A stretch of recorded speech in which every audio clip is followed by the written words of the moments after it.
স্বাগতম জনাইছো তোমাক আমাৰ ধন্যবাদ। বাকী কথা বহুখিনি পাতিম নিশ্চয় নিশ্চয় কথা পাতিম বুলি আহিছো আৰু বিশেষকৈ লগ পোৱা টান আজিকালি বহুত ব্যস্ততা বাকী কেনেকুৱা চলিছে জীৱন কেনেকুৱা চলিছে প্ৰথমে জীৱনৰ পৰা আৰম্ভ কৰোঁ ভাল চলি আছে এতিয়া তুমি ইতিমধ্যে কলাই মোৰ এইবাৰ ভ্ৰাম্যমানত প্ৰথম খোজ আৰু প্ৰথম খোজতে ইমানখিনি অসমৰ ৰাইজৰ মৰম পাইছো গতিকে বহুত ভাল লাগিছে আৰু জীৱনটো তেনেকুৱাই আৰু ন জীৱন সদায় আপ ডাউনৰ মাজতে জীৱন গতিকে ভাল চলি আছে এতিয়া ভগৱানৰ আশীৰ্বাদত অসমৰ ৰাইজৰ আশীৰ্বাদত খুব ধুনীয়াকৈ আমাৰ নাটক তিনিখন ৰাইজে আঁকোৱালি লৈছে ভাল লাগিছে আৰু তোমাকো ধন্যবাদ আমাৰ ঘৰলৈ অহাৰ বাবে এইখিনি সময় দিয়াৰ বাবে তোমাৰ ব্যস্ত হেৰিৰ মাজত শেডিউলৰ মাজত বাকী আৰম্ভ কৰিব বিচাৰিছো ভ্ৰাম্যমানৰ কথা কিয়নো যিহেতু ভ্ৰাম্যমানৰ লগত ৰিচেণ্টলি জড়িত হৈছে তুমি প্ৰথমবাৰ তো অভিজ্ঞতা কেনেকুৱা বাকি কথা পাতিম পিছত পাতিম লাহে লাহে তো প্ৰথমে ভ্ৰাম্যমানৰ পৰা আৰম্ভ কৰিম অভিজ্ঞতা খুবেই ভাল কাৰণ খুব সুন্দৰ টিম এটা পাইছো মই আৰু ক'বলৈ গ'লে উৎপল দাৰ লগত কাম কৰিবলৈ পাইছো যাক সৰুৰে পৰা চাই আহিছিলো ৰিঙা ৰিঙা মনৰ পৰা একদম উৎপলা মানে ক্ৰাছ ন সকলোৰে গতিকে উৎপলাৰ লগত কাম কৰিবলৈ পাইছো খুব সুন্দৰ টিম এটা পাইছো আৰু থিয়েটাৰ সূৰ্যৰ লগত মই জড়িত হ'ব পাৰিছো ভ্ৰাম্যমান জগতৰ আগশাৰী নাট্য দল এটা থিয়েটাৰ সূৰ্য গতিকে খুবেই ভাল লাগিছে মোৰ এতিয়ালৈকে অভিজ্ঞতা ভাল উৎপল দাসৰ লগত অভিনয় কৰাৰ হেঁপাহ সকলোৰে থাকে মোৰো আছিলে বাকী এতিয়া সুযোগ পাইছা হয় কেনেকৈ পালা বা আচলতে উৎপল দাৰ কথা মানে নোকোৱাকে থাকিব নোৱাৰি উৎপল দা এনেকুৱা এজন মানুহ ন খুব বেছি অভিজ্ঞ খুব খুব নম্ৰ ভদ্ৰ তেওঁৰ বিষয়ে মানে ক'লে শেষ নহ'ব খুব খুব ভাল মানুহ এজন সঁচা মনৰ মানুহ এজন গতিকে উৎপলাৰ লগত কাম কৰিবলৈ পাইছো ভাল লাগিছে মোৰো এটা হেঁপাহ আছিলে উৎপলাৰ লগত কাম কৰিবলৈ সুযোগটো কেতিয়াবা যদি পাওঁ তেনেকুৱা এটা মনত আছিলে ভাৱ এটা গতিকে ভাল লাগিছে উৎপলদাই বহুতখিনি ছাপোৰ্ট কৰিছে কাৰণ ভ্ৰাম্যমান আৰু ধৰি লোৱা ধাৰাবাহিক হওক বা কেমেৰাৰ অভিনয়বিলাক সম্পূৰ্ণ বেলেগ গতিকে ভ্ৰাম্যমানত বা থিয়েটাৰ মঞ্চত কেনেকৈ অভিনয় কৰিব লাগে উৎপলদাই মানে খুব সৰু সৰু বস্তু কিছুমান মানে মোক শিকাইছে যে তুমি কথাবিলাক এনেকৈ ক'বলৈ চেষ্টা কৰিবাচোন তুমি অকণমান লাউড হ'ব লাগিব এক্সপ্ৰেশ্যনবিলাক অকণমান মানে কথা ক'লে হাতখন উঠি ইমানখিনিলৈকে উঠাব পাৰিবা নেকি বা তেনেকুৱা তো সেই সকলো বস্তুবিলাক মানে উৎপলদাই শিকাইছে খুব ধুনীয়াকৈ গতিকে মই ভাবোঁ উৎপলদাৰ দৰে তেনেকুৱা অভিজ্ঞ ছিনিয়ৰ এক্টৰ থাকিলে আমাৰ দৰে জুনিয়ৰ এক্টৰখিনিয়ে বহুতখিনি সুবিধা পায় শিকিবলৈ পায় গতিকে ময়ো শিকিছোঁ বহুতখিনি আজিলৈকে শিকি আছোঁ আৰু আশা কৰিছোঁ গোটেই এই 9 মাহ শিকিম বহুতখিনি কথাই শিকিম তেওঁৰ পৰা যিহেতু এইবাৰ সূৰ্য থিয়েটাৰতে জড়িত হৈ আছা খবৰ আমিও ৰাখিছোঁ দৰ্শকে ভাল সঁহাৰি দিছে প্ৰতিটো পেণ্ডেলতে দৰ্শকৰ মুখতো শুনিছোঁ যে খুব ভাল হৈছে নাটক অভিনয় খুব ভাল হৈছে উৎপল দাসৰে হওক বা মৌৰী গৌতমৰে হওক কি ক'ব বিচাৰিবা কি ক'বা মানে দৰ্শকে ভাল পাইছে বুলি যিটো ক'লা আচলতে দৰ্শকে আমাৰ কাৰণে ভগৱান আৰু দৰ্শকে যিহেতু ভাল পাইছে তাৰ কাৰণে সেইখিনি আশীৰ্বাদ বুলি লৈছোঁ আৰু আচলতে এইবাৰ ভাল লগা কথা যে থিয়েটাৰ সূৰ্যৰ যি 3খন নাটক অভিজিত ভট্টাচাৰ্যদেৱৰ ৰঙা গোলাপৰ ৰং মৰমত তেজৰ টোপাল লগতে প্ৰশান্ত মেনাদাৰ সংগীতবিহীন সম্ৰাট তিনিওখন নাটকে এইবাৰ খুব সমান্তৰালভাৱে আমাৰ দৰ্শকে আঁকোৱালি লৈছে আৰু বহুতখিনি সঁহাৰি পাইছোঁ এতিয়ালৈকে যিমানকেইখন আমি পেণ্ডেলত যিমানকেইটা জেগাত মানে কৰিলোঁ আৰু মৰমত তেজৰ টোপালৰ আমি 2টাকৈ শ্ব' মানে কৰিয়ে আছোঁ আৰু ঠিক তেনেকৈ এইবাৰ 3খন নাটকতে মানে পৰিচালক হওক প্ৰযোজক হওক বা আমাৰ যিখিনি কলা কৌশলী আছে যিখিনি শিল্পী আছে সকলোৱে সমান্তৰালভাৱে 3খন নাটকতে গুৰুত্ব দিছে আৰু সেইকাৰণে চাগে ক'ৰবাত নহয় ক'ৰবাত সেই বস্তুটো মানে দৰ্শকে কানেক্ট কৰিব পাৰিছে দৰ্শকে ভাল পাইছে আৰু সঁচাকৈ মানে থিয়েটাৰ শেষৰ পিছত যেতিয়া আহে লগ কৰিবৰ কাৰণে যিমানখিনি দাদা বাইদেউ খুৰা খুৰী যিমানখিনি মানুহ আছে দৰ্শকে যেতিয়া আহে সেই মুমেণ্টখিনি ন বহুত স্পেচিয়েল হয় মানে তুমি যদি কেতিয়াবা থিয়েটাৰলৈ আহা তুমি এই লাষ্টৰ সময়খিনিত লগ কৰিবা মোক তেতিয়া মানে গম পাবা মানে চেলফিটো বেলেগ কথা যিটো আশীৰ্বাদ দিয়ে মানে যে ইমান ধুনীয়াকৈ কৰিছা ইমান অমুক কিবা কিবি মানে কিমানখিনি কৰিব পাৰিছে সেইখিনি দৰ্শকে জানে কিন্তু যিখিনি আশীৰ্বাদ পাওঁ ন সেইখিনি সময়ত মানে মই বেছি ইম'চনেল হৈ যাওঁ আৰু গতিকে আচলতে এই আশীৰ্বাদ বাকী জীৱনটোনো কি ন, মানুহৰ এনেকে আশীৰ্বাদ পাই থাকিলে জীৱনটো চলি যাই থাকিব আৰু সেয়াই। প্ৰতিগৰাকী অভিনেতা অভিনেত্ৰীৰ এটা সপোন থাকে যে যিহেতু অসমত ভ্ৰাম্যমান জগতখন এটা মানে বিৰাট এটা ডাঙৰ এটা ইণ্ডাষ্ট্ৰি, ভ্ৰাম্যমান ইণ্ডাষ্ট্ৰিটো চবৰে এটা সপোন থাকে যে এদিন হ'লেও ভ্ৰাম্যমানৰ জগতত খোজ পেলোৱাৰ। তোমাৰ সপোন কিমান দিন ধৰি পুহি ৰাখিছিলা ভ্ৰাম্যমান জগতত খোজ পেলোৱাৰ? চোৱা, নলবাৰীৰ ছোৱালী, থিয়েটাৰ কিমান ভাল পাওঁ এইটো মানে সকলোৱে জানে আৰু চবেই, নলবাৰীৰ প্ৰত্যেকজন ৰাইজে, প্ৰত্যেকজন মানুহে থিয়েটাৰৰ লগত কেনেকুৱা এটা সম্পৰ্ক ন আমাৰ ৰাস পূজাত কিমানখন থিয়েটাৰ, আমি এইখনৰ ফাৰ্ষ্ট শ্ব' চাই সেইখনৰ ছেকেণ্ড শ্ব' চাবলৈ যাওঁ।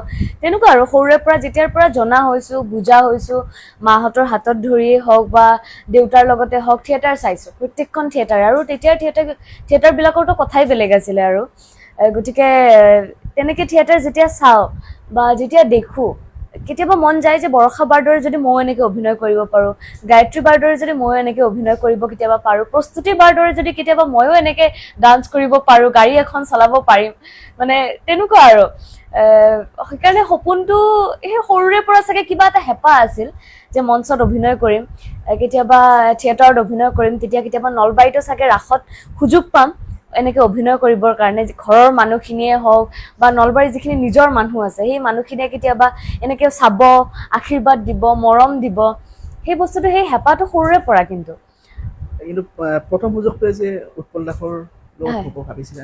কেতিয়াও ভবা নাছিলো যে ফাৰ্ষ্ট মই মানে থিয়েটাৰ ভ্ৰাম্যমান জগতত সোমাই উৎপল দাৰ লগত মানে অভিনয় কৰিবলৈ পাম, তেওঁৰ লগত বহুত কথা শিকিবলৈ পাম। কেতিয়াও ভবা নাছিলো। খুব বেছি ভাল লাগিছে, খুব স্পেচিয়েল ফিল এটা। আৰু মই এইটোৰ কাৰণে নিজকে লাকি বুলি ক'ব লাগিব যে ফাৰ্ষ্ট মই উৎপল দাৰ লগতে কাম কৰিবলৈ পাইছোঁ। কাৰণ সকলোৱে কয় তেওঁ মানে মই ক'লোৱে ইতিমধ্যে তেওঁ কিমানখিনি ভদ্ৰ, কিমানখিনি নম্ৰ মানুহ, কিমান মানে কেতিয়াবা যদি মোৰ কিবা ভুলো হয় ন, মোক মানে চবৰে আগত নকয় যে তুমি এইটো ভুল কৰিছা, কেতিয়াও নকয়, মোক মাতি আনিব, ময়ূৰী এইফালে আহাচোন, আহিলোঁ, কি উৎপল দা বহা। তেতিয়া তেওঁ কয় যে তুমি আজি এইটো এনেকৈ কৰিব লাগিছিল, এনেকৈ কৰিব ট্ৰাই কৰিবাচোন। কেতিয়াও মানে তেওঁ যে বেলেগৰ ওচৰত গৈ পেলাই মোক মানে ডাউন দেখাবৰ কাৰণে বস্তুটো ক'ব যে এই তাই এনেকুৱা কৰিছে, কেতিয়াও সেই বস্তুটো নহয়। আৰু চাগে মই ভাবোঁ উৎপল দাক সিমানখিনিয়ে ছাপোৰ্ট দিছোঁ ময়ো। এই মানে যিহেতু মানে এজনৰ কাম নহয়, ভ্ৰাম্যমান বুলি ক'লে এজনৰ কাম নহয়, গোটেই টিম এটা। আৰু মানে দৰ্শকেতো দেখাৰ উপৰিও আমাৰ পিছত যিখিনি ল'ৰা যিখিনি লাগি থাকে, কাম কৰি থাকে, কলা কৌশলী, সেয়া লাইটৰে হওক, চাউণ্ডৰে হওক বা মঞ্চৰ যিকোনো কামৰে হওক, চিনৰে হওক, গতিকে যিমানখিনি মানুহ থাকে ন, ইমান হাৰ্ড ৱৰ্কিং হয় ন চবেই, মানে ইমান মানে বৰ বিশেষ ডাঙৰ ল'ৰা নহয়, কিন্তু সেইফালে মোৰ বয়সৰে গোটেইবিলাক সমনীয়া আৰু। গতিকে সেই ল'ৰাবিলাকে ইমান কষ্ট কৰি থাকে, 9 মাহ ঘৰৰ পৰা বিৰত থাকি, মাক দেউতাক পৰিয়ালৰ পৰা বিৰত থাকি যিমানখিনি কাম কৰি থাকে সেইখিনি কিন্তু শলাগ ল'বলগীয়া। গতিকে ৰাইজে যেতিয়া নাটক এখন ভাল বুলি কয় বা এইখন নাটক ভাল হৈছে, এইটো অভিনয় ভাল হৈছে, তেতিয়া কিন্তু অকল তাত মোৰ চেষ্টা বা মোৰ প্ৰচেষ্টাই জড়িত নাথাকে, গোটেই সম্পূৰ্ণ টিম এটাৰ প্ৰচেষ্টা জড়িত হৈ থাকে। গতিকে সেয়াই। তো থিয়েটাৰৰ কথা আৰু পাতিম, কিন্তু এতিয়া থিয়েটাৰৰ কথাটো অকণমান বন্ধ কৰিব বিচাৰিছোঁ, অকণমান তোমাৰ জীৱনৰ আগৰ ফালে যাব বিচাৰিছোঁ। নিশ্চয়। অভিনয় লাইনত আহিলা কেনেকে? অভিনয় জগতত কেনেকৈ আহিলা, এইটো এটা ডাঙৰ কুৱেশ্যন মাৰ্ক। আচলতে মই ইতিমধ্যে বহুতে ইণ্টাৰভিউত কৈছোঁ বাৰু, আৰু পডকাষ্ট মোৰ ফাৰ্ষ্ট তোমাৰ লগত এইটো পডকাষ্ট, কিন্তু মই বহুত ইণ্টাৰভিউত কৈছোঁ যে অভিনয় চাগে ক'ৰবাত মোৰ ভিতৰত আছিল চাগে, সেইটো ভগৱানৰ আশীৰ্বাদ বুলি ক'ব লাগিব। সৰুৰে পৰা আইনাৰ সন্মুখত অভিনয় কৰাৰ পৰা আৰম্ভ কৰি যেতিয়া এই কিছুমান এডবিলাক যে টিভিত চলে কিবা, সেইবোৰ চাই কেতিয়াবা নিজে মিমিক্ৰি কৰোঁ বা নিজে তেনেকৈ মানে চেষ্টা কৰোঁ, কিন্তু মই মানে আনুষ্ঠানিকভাৱে অভিনয় ক'তো শিকা নাই বা নৃত্যও মই আনুষ্ঠানিকভাৱে ক'তো শিকা নাই। সৰুৰে পৰা নাচি ভাল পাওঁ, স্কুলত নাচোঁ। মোৰ এজনী বেষ্ট ফ্ৰেণ্ড আছে মনালিছা বৰুৱা, তাই খুব ভাল ডান্স কৰে, গতিকে তাইৰ লগত শিকিছিলোঁ আনুষ্ঠানিকভাৱে।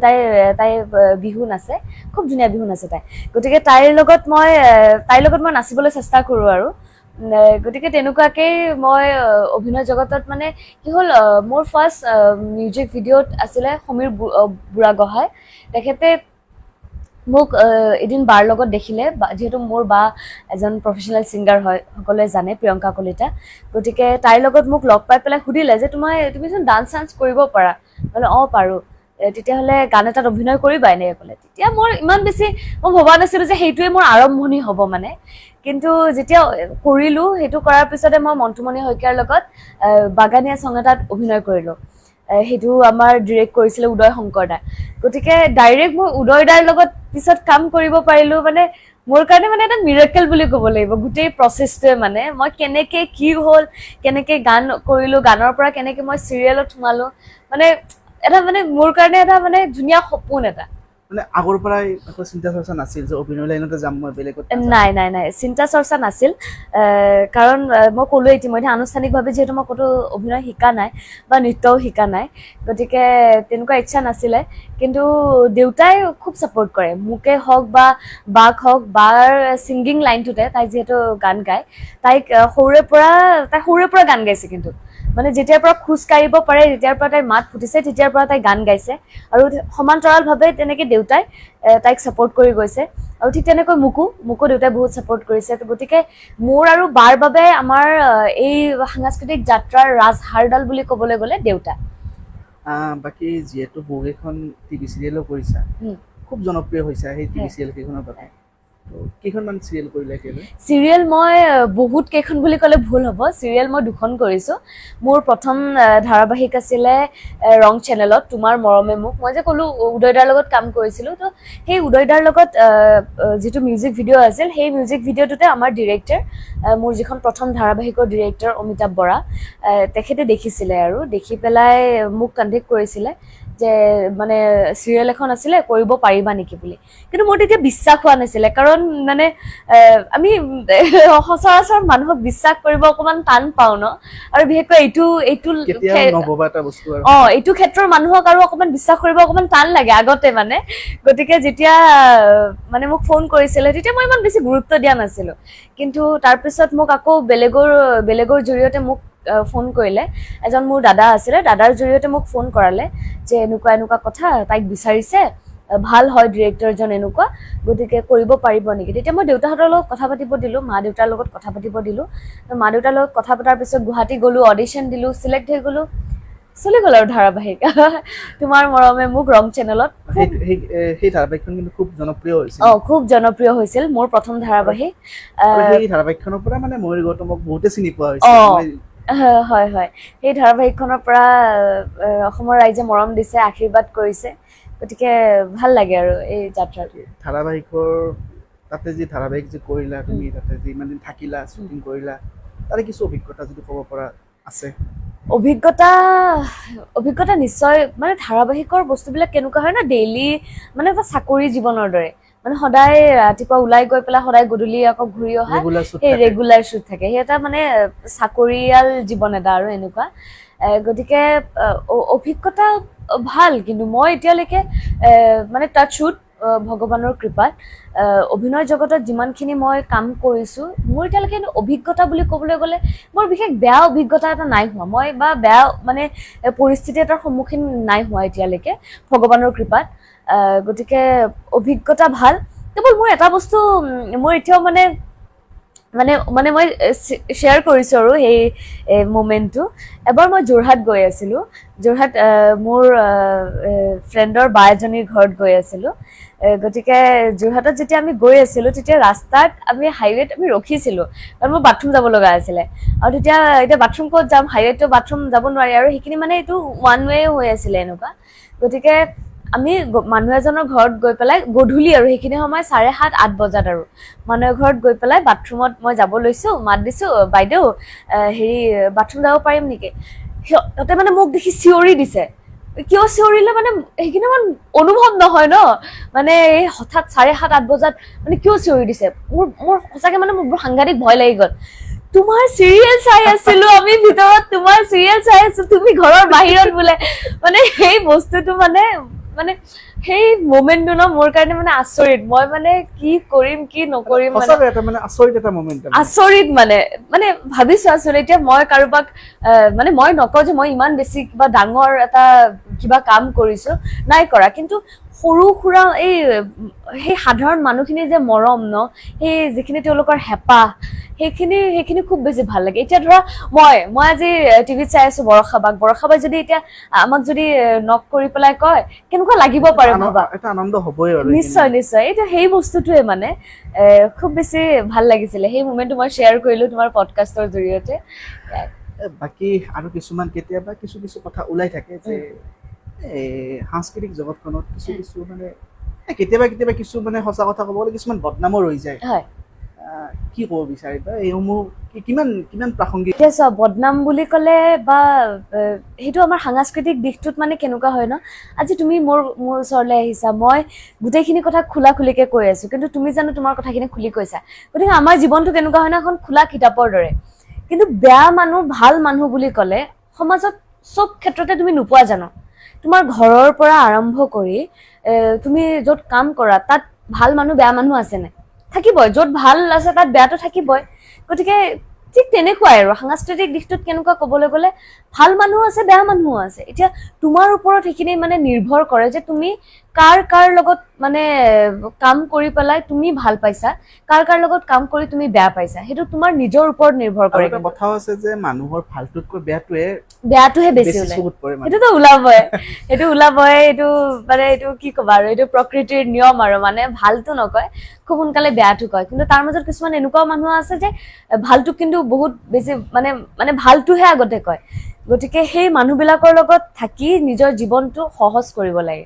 বেছি জীৱনটো যদি তুমি কঠিন কৰিব যোৱা ন তেতিয়া কিন্তু কষ্টটো তুমিহে পাবা কষ্টটো মানে সেই মানুহজনে নাপায় হয় নাই গতিকে তেনেকুৱাই এতিয়া মই ক'বলৈ গ'লে আৰু বাহিৰৰ পৰা মানুহে মানে ক'ব পাৰে যে এই বেয়া হয় এইটো অমুক হয় এই ছোৱালীজনী তেনেকুৱা হয় ল'ৰাজন তেনেকুৱা হয় বা এইটো ইণ্ডাষ্ট্ৰীয়ে তেনেকুৱা হয় কিন্তু যিকেইজন মানুহে ভিতৰত সোমাই ভিতৰত কাম কৰি আছে ন সেই মানুহকেইজনক যদি তুমি এদিন ভালকে সোধা ন যে সঁচাকে কওকচোন কেনেকুৱা সেই মানুহকেইজন কিন্তু তেতিয়া ক'ব যে নাই আমি কিমান কষ্ট কৰো এই প্ৰত্যেকজন অভিনেতা অভিনেত্ৰী বা কলা কৌশলীৰ পৰা আদি কৰি গোটেইকেইজন আৰ্টিষ্টে কিমানখিনি কষ্ট কৰে মানে সেইটো আচৰিত ধৰণৰ কথা এতিয়া মই ফৰ এক্সাম্পল তোমাক কৈ আছো থিয়েটাৰৰ কথা বহুতে কিবা কিবি কৈ থাকে ঠিক আছে কিন্তু এইবোৰ কথা জানো কেতিয়াবা ওলাই যে যতীন দাই মুখাগ্নি কৰি দেউতাকৰ মুখাগ্নি কৰি আহি পেলাই মঞ্চত অভিনয় কৰিছে উৎপল দাই যোৱা বছৰ উৎপল দা তাৰপিছত নন্দিনী কাশ্যপ যোৱা বছৰ হাতত দুখ পোৱাৰ পিছতো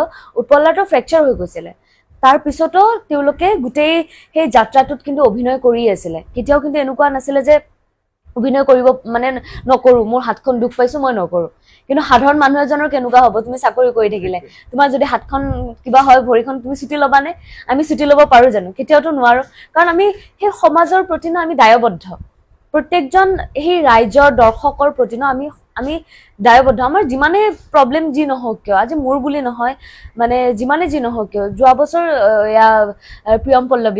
প্ৰিয়ম পল্লৱী বাৰ প্ৰথম শ্বৰ দিনাখনে দেউতাক ঢুকাইছে ভাবিছোৱা তাইতো কেনেকে ভাঙি পৰিব পাৰে তথাপিওতো আহি পেলাই মঞ্চত এনেকে হাঁহি ধেমালি কৰি অভিনয় কৰি আছে তো তেনেকুৱাই কথা মানে দূৰৰ পাহাৰখন মানে দেখিবলৈ ধুনীয়া কিন্তু আমাৰখন আকৌ ধুনীয়া বুলি নকয় আমাৰ সাংস্কৃতিক জগতটোক মানে দূৰৰ পৰা ধুনীয়া বুলি নকয় বহুতে বহুত কিবা কিবি কথা কয় কিন্তু যেতিয়া ওচৰৰ পৰা চাব ন তেতিয়া ভালকে মানুহে বুজিব তেতিয়া বুজি পায় যে হয় কষ্ট হয় সেইটোৱে কথা তাৰমানে মানুহে কওঁতে বহুত কিছু ক'ব পাৰে কিন্তু তাৰ লগত জড়িত হোৱাৰ পিছতে গম পোৱা যায় নিশ্চয় সেইটোৱে আৰু নিগেটিভ বিলাক সদায় জীৱনৰ পৰা দূৰত ৰাখিব লাগে সদায় পজিটিভ ধনাত্মক দিশবিলাকহে আঁকোৱালি ল'ব লাগে পোনপটীয়াকৈ মই সুধিছোঁ ময়ূৰী গৌতমক ৰাইজে চিনেমাত কেতিয়া দেখা হ'ব চিনেমাৰ সেইটো এটা ডাঙৰ পৰ্দাত কাম কৰিবলৈ এটা হেঁপাহ আছে কিন্তু এতিয়ালৈকে তেনেকুৱা কিন্তু প্লেনিং একো নাই চলা কিন্তু ভগৱানৰ আশীৰ্বাদত ৰাইজৰ আশীৰ্বাদত ৰাইজে যদি এনেকে মৰম কৰি যায় হয়তো খুব সোনকালে কৰিম কিন্তু হেঁপাহ আছে ভাল চিনেমা এখনত কাম কৰিবলৈ বা তাৰ কাৰণ মই এতিয়া ধাৰাবাহিক হওক বা ভ্ৰাম্যমাণ জগতত এই বছৰ পালো কিন্তু নেক্সট চিনেমাৰ যদি পাওঁ সুযোগটো নিশ্চয়কৈ সেই অভিজ্ঞতাটো ল'ব মন আছে বাকী কালচাৰ লাইনত ইমানখিনি আগবাঢ়ি গৈছা কিন্তু এই গোটেইখিনি আঁৰত কিন্তু থাকে যিটো ঘৰৰ যিটো ফেমিলি ছাপৰ্ট, এই ছাপৰ্টটো কিন্তু খুব প্ৰয়োজন মানে এইখিনি ক্ষেত্ৰত। কেনেকুৱা ছাপৰ্ট পাইছা তুমি অলৰেডি অলপ আগতে কৈছা? মই কৈছোৱে যে মোৰ বা গান গায়, মই এতিয়া অভিনয় জগতৰ লগত জড়িত, গতিকে আমাৰ দুইটাৰে ৰাজহাড়ডাল হ'ল দেউতা। আৰু ঠিক তেনেকৈ মানে মাৰ কথা ক'ব লাগিব। মায়ে মানে খুব সৰু সুৰা বস্তুবিলাকত মানে খেয়াল ৰাখে, মানে মোৰ ক্ষেত্ৰত হওক বা বাৰ ক্ষেত্ৰতে হওক, যে আজি ধৰি লওক বা এখন এটা জেগালৈ মানে গান গাবলৈ গৈ আছে, কি পিন্ধি যাব লাগে, কি পিন্ধিব নালাগে, কাপোৰযোৰ এনেকে পিন্ধিবি, সদায় নিজৰ মানে সন্মান হানি হোৱা কাম নকৰিবি, তাৰপিছত কাপোৰ সদায় এয়া মানে শালীনতা বজাই ৰাখি পেলাই কামবিলাক কৰিবি। তো সেই গোটেই বস্তুবিলাক মানে কি, সেই বস্তুবিলাকত মায়ে বহুত মানে কেয়াৰফুল। আৰু দেউতাই ঠিক তেনেকৈ এতিয়াও ইভেন মোৰ লগত থিয়েটাৰত দেউতা যায়। দেউতাই কয় যে মই যাওঁ দিয়া, কাৰণ মই এতিয়া যিহেতু আমাৰ নামনি অসমত হৈ আছে প্ৰত্যেকখন পেণ্ডেল, গতিকে অহা যোৱা মই অলমষ্ট ঘৰৰ পৰাই কৰি আছো। ঠিক তেনেকৈ দেউতাই মই যাওঁ দিয়া, মই আজি ড্ৰাইভ কৰি যাম, আজি তোমাৰ নাটকো চাম, এনেকে। আৰু সৰুৰে পৰা এটা ঘৰখনৰ এটা সাংস্কৃতিক পৰিৱেশ এটা আছে। কিন্তু মায়ে গান গায়, মাও মানে মাজে মাজে গুণগুণাই থাকে। আৰু তেনেকে বা কিন্তু বহুত ছাপোৰ্ট কৰিছে। আৰু ক'বলৈ গ'লে তাই এতিয়া মানে এই পডকাষ্টটো চালে মোক একদম এনেকে ক'ব যে মোৰ কথা বেছিকে কবি, মানে তাই কেনেকুৱা হয় ন, মানে মা দেউতাৰ পিছত ন তাই এনেকুৱা এজন ব্যক্তি ন মোৰ জীৱনত, মানে ইমান বেছি স্পেচিয়েল। মানে তাই চাগে নহলে মই কৰবাত নহয় কৰবাত চাগে আজি বহুত পিছ পৰি থাকিলো হয়। মানে সেই সাহসখিনি গোটাব নোৱাৰিলো হয়, বা যিখিনি সুযোগ, সেই সুযোগখিনি কিন্তু মই মিউজিক ভিডিঅ'ৰ আৰম্ভৰে হওক বা যিখিনি হওক, সেই সুযোগখিনিত কিন্তু কৰবাত নহয় কৰবাত তাই জড়িত হৈ আছে। কাৰণ তাইৰ থ্ৰুৰে মই বহুত মানুহৰ লগত চিনাকি হৈছো। এই সাংস্কৃতিক জগতৰ প্ৰত্যেকজন শিল্পীৰ লগতে মই চিনাকি হৈছো। সেয়া ভৃগুদাই হওক, মন্টুমণি শইকীয়াই হওক, বা যিমান কেইজন ডাঙৰ ডাঙৰ আৰ্টিষ্ট আছে ন, মই সকলোৰে লগত মানে বাৰ থ্ৰুৰে চিনাকি হৈছো। গতিকে তেনেকুৱা। বাকী ভ্ৰাম্যমানত যিহেতু খোজ পেলাইছা, হয়, ভ্ৰাম্যমানত অহা বছৰ থাকিবা নে? মই ভাবিছো যে ভ্ৰাম্যমান জগতৰ লগত, যিহেতু এতিয়ালৈকে মই অভিজ্ঞতা বৰ বিশেষ এটা বেয়া অভিজ্ঞতা নাই পোৱা, গতিকে মই ভাবিছো মই কণ্টিনিউ কৰিম। চাওঁ, যিহেতু ৰাইজে মৰম দি আছে, মই ভাবিছো এই ৰাইজৰ মৰমখিনি আচলতে কথা এটা আছে জানানে, থিয়েটাৰত যোনে এবাৰ ভাত খাইছে ন, থিয়েটাৰ কেতিয়াও এৰিব নোৱাৰে। এই কথা এষাৰ আছে, মানে সেইটো সকলোৱে কয়, আৰু মোক মানে উৎপলদাও জোকাই থাকে সেই কথাটোক লৈ। গতিকে মানে ৰাইজৰ যিখিনি মৰম ন, এই মৰমখিনি এবাৰ পালো নহয়, সেই মৰমখিনি এৰি মই কেনেকে থাকিম অহা বছৰ? নোৱাৰো মানে এই যিখিনি তেওঁলোকৰ আশীৰ্বাদ, সেই আশীৰ্বাদখিনি মোক লাগিব। গতিকে মই ভাবিছো মই অহা বছৰ থাকিম। থিয়েটাৰৰ মানে বস্তুটো ক'ব গ'লে আগফালটো বেলেগ, পিছফালটো বেলেগ। তাৰমানে কিয়, যিটো ফালে দৰ্শকে চাই থাকে সেই ফালটো বাৰু ৰঙীন দেখা পায়, কিন্তু তাৰে বেক চাইডত যিটো থাকে সেইখিনি কিন্তু মানে কেনেকুৱা, তাৰে অকণমান ঠাইৰ মাজতে, অকণমান সময়ৰ মাজতে গোটেইখিনি মিলাব লাগে, ড্ৰেছ পাতি কৰিব লাগে, মেকআপ কৰিব লাগে। তাৰমানে কি থিয়েটাৰত কাম কৰিলে কি মানুহ স্পীডি হৈ যায় নেকি? সেইটো ক'ব পাৰা দেই, স্পীডি হয় বুলি ক'ব পাৰা। কাৰণ এইটো চিন, এখন মঞ্চত যেতিয়া চিন এটা চলি থাকে, এইখন মঞ্চ ৰেডি হৈ যাব লাগিব। সেইখন মঞ্চত যিকেইজন আৰ্টিষ্টে, এইখন মঞ্চ বন্ধ হোৱাৰ পিছত এইখন মঞ্চত যিকেইজন আৰ্টিষ্টে সেয়া কৰিব, তেওঁলোকৰ কাপোৰ, সাজ পোছাকৰ পৰা আদি কৰি তেওঁলোকৰ যিমানখিনি, তেওঁলোক পুৰা সম্পূৰ্ণৰূপে প্ৰস্তুত হৈ থাকিব লাগিব। গতিকে সেইটো ক'ব পাৰা যে স্পীডি হৈ যায়। আৰু তুমি যিটো ক'লা ৰঙীন, ময়ো কৈছো, মই ইতিমধ্যে তোমাক ক'লোৱে ন, যে অকল অভিনেতা অভিনেত্ৰীখিনিয়ে বা এই যিখিনি মিউজিকৰ লগত জড়িত হওক, গীত নৃত্যৰ লগত জড়িত হওক, অকল সেইখিনি মানুহে কিন্তু থিয়েটাৰ নহয়। মানে তুমি বিশ্বাস নকৰিবা, শ ল'ৰা ছোৱালী থাকে, শ ল'ৰা ছোৱালীয়ে মানে ইমান দৌৰা দৌৰি ন, ইমান তাত কাৰো কথা কাকো চাব সময় নাই। তুমি যদি পৰিও যোৱা ন, তোমাক মানে দাঙিব আহিব, যে তোমাক এনেকে চাই পেলাই ক'ব উঠা, এনেকে ক'ব। কিন্তু তোমাক যে দুখ পালা নেকি, পৰিলা, কিবা লাগিব নেকি, কাৰো সময় নাই, কাৰো হাতত সময় নাই। কাৰণ ইমান দৰ্শকে ৰৈ আছে নাটক চাবৰ কাৰণে। বাকী তুমি কেনেকে কি কৰি আছা এইটো তোমাৰ কথা। মই সেইটোৱে ক'লো, যিহেতু যিসকল দৰ্শকে নাটক উপভোগ কৰিম বুলি যায়, তেওঁলোকে কেৱল নাটকৰ ৰংচঙীয়া দৃশ্য দেখা পায়। কিন্তু বেক চাইডে মানে তাতে কিমান মানুহৰ এফৰ্ট জড়িত হৈ আছে, কিমান মানুহৰ কষ্ট আছে, সেইবিলাক বাৰু ৰাইজে গম নাপায়। কিন্তু আমি বিভিন্ন কামত বেক চাইডে গৈ থাকো, আমি দেখা পাওঁ।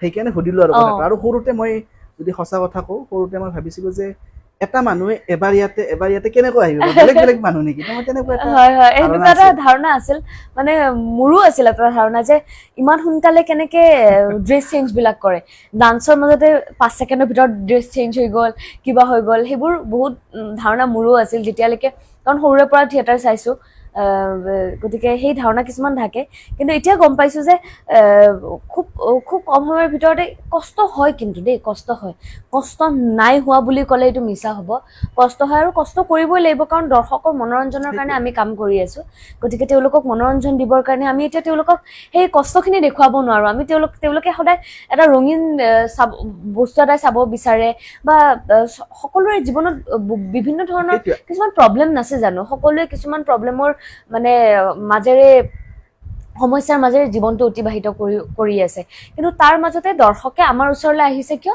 অলপ সময় মনোৰঞ্জনৰ বাবে আহিছে ন কিবা এটা বেলেগ বস্তু এটা চাব আহিছে সাধাৰণ জীৱনৰ পৰা কিবা এটা বেলেগ বস্তু চাবলৈ আহিছে গতিকে আমি তেওঁলোকক সেই ৰঙীন বস্তুখিনি দেখুৱাটো আমাৰ দায়িত্ব সেইটোৱে কাৰণ আৰু এটা কথা যেটো অন কেমেৰা শ্বুট আৰু ভ্ৰাম্যমানৰ মাজত বহুত পাৰ্থক্য আছে কিয়নো অন কেমেৰা শ্বুটত কিবা এটা ভুল হৈ গ'লে তো এই বস্তুটো ৰিটেক ল'ব পৰা যায় কিন্তু নাটকৰ মঞ্চত যদি এইটো হৈ যায় এইটো মানে ৰিটেক কৰিব তাতে সুবিধাই নাই বহুত ৰিস্কি এইটো মানে এবাৰ মুখেৰে তোমাৰ যি ওলাল সেইটো ওলাল আৰু সেইটো তোমাৰ মানে নো চান্স যে তুমি সেইটো কাৰেক্ট কৰিব পাৰিবা বা সৰি বুলি ক'ব পাৰিবা একো চান্স নাই ভয় লাগি থাকে নে ভয় অকমান লাগে দেই নলগা বুলি ক'লে মিছা কোৱা হ'ব ভয় লাগে আৰু মানে প্ৰত্যেকখন পেণ্ডেলতে যিহেতু প্ৰতিটো জেগাতে আমি 3 দিনৰ আলহী গতিকে প্ৰতিখন পেণ্ডেলতে প্ৰথম দিনাখন সাংঘাতিক এটা ভয় লাগি থাকে একদম নটৰাজৰ আশীৰ্বাদ মানে বেয়া লৈ থাকো আৰু মানে ভয় লাগে কিন্তু সেয়াই আৰু তাৰ মাজতে খুব সুন্দৰ টিম এটা থাকিলে কৰবাত নহয় কৰবাত সেই বস্তুখিনি অকমান সাহস পোৱা যায় এটা আৰু মই কৈছো আমাৰ এই বৰ্ষৰ 2024-25 বৰ্ষৰ থিয়েটাৰ সূৰ্যৰ যিটো নাট্য দল আছে সম্পূৰ্ণ নাট্য দলটো খুব সুন্দৰ নাট্য দল গতিকে তাত মই এবাৰ নতুনকৈ সোমাইছো বুলি যে অভিজ্ঞ নিৰঞ্জন দাস তেওঁৰ এবাৰ 25 বছৰ ভ্ৰাম্যমান জগতত 25 বছৰ ভাবিছোৱা মৃণাল গোস্বামী আছে মৃণাল দাৰ 27 বছৰ গতিকে তেনেকুৱা অভিজ্ঞ মানুহবোৰ থকাৰ পিছত মোৰ হয়তো কৰবাত নহয় কৰবাত অকমান ভয় লাগে যে মই এবাৰ প্ৰথম মই কৰিব পাৰিম নাই কিন্তু তেওঁলোকে সেই ভয় সুবিধা কৰি নিদিয়ে তোমাক সাহস দিয়ে সদায় মই কোৱা পাৰিবা পাৰি আছা কোৱা এই বঢ়িয়া কৰি আছা এনেকে মানে চিমটো শেষ হোৱাৰ পিছত বঢ়িয়া এনেকে থাকে মানে গতিকে সেই বস্তুটো মানে সাহস দিয়ে যে কৰবাত ময়ো অকমান হয়তো পাৰিছো সেইটোৱে আৰু যেহেতু নতুনকৈ খোজ পেলাইছা শিকিব লগা বহুত আছে মানে মৃত্যুৰ আগদিনাখনলৈকে শিকি যাব পাৰে শিকাৰ শেষ নাই গতিকে সদায় শিকি যাম সদায় মানে ইভেন কালিও শিকিছো এটা কথা আজিও এটা কথা শিকিম অহা কাইলৈও এটা কথা শিকাৰ হেঁপাহ এটা আছে গতিকে তেনেকুৱাই তো বহুখিনি কথা পাতিলো আৰু দীঘলীয়া হৈছে বাৰু অনুষ্ঠান যি কি নহওক ৰাইজৰ বাবে ভাল কাম কৰি আছা ভাল কাম কৰি গৈ থাকা আগুৱাই যোৱা ৰাইজে সাপোৰ্ট কৰিছে মৰম দিছে আশীৰ্বাদ দিছে এয়া সদায় থাকিবই ৰাইজৰ আৰু এটা কথা যেটা আমাৰ এই মাধ্যমটো যেটো পডকাষ্টৰ যেটো মাধ্যম আনস্ক্ৰিপ্টেড ৰিয়েলিটি আছে নতুন মাধ্যম তো আমাৰ দৰ্শকসকলৰ উদ্দেশ্যে কিবা অকণমান দৰ্শকসকলক ধন্যবাদ জ্ঞাপন কৰিছো ইতিমধ্যে আমাৰ এই পডকাষ্ট আপোনালোকে চালে হয়তো ভাল পাইছে বুলি আশা ৰাখিছো গতিকে এই চেনেলৰ আনস্ক্ৰিপ্টেড ৰিয়েলিটি আসাম চেনেলক আপোনালোকে মৰম দি যাব সাহিলক এনেকে মৰম দি যাব খুব কষ্ট কৰিছে আৰু নলবাৰীৰ ল'ৰা গতিকে মও নলবাৰীৰ ছোৱালী গতিকে আমাৰ নলবাৰী অলপমান টানটো আছে গতিকে সমূহ দৰ্শকে মৰম দিব আপোনালোকৰ আশীৰ্বাদ আমি সদায় কামনা কৰিছো ধন্যবাদ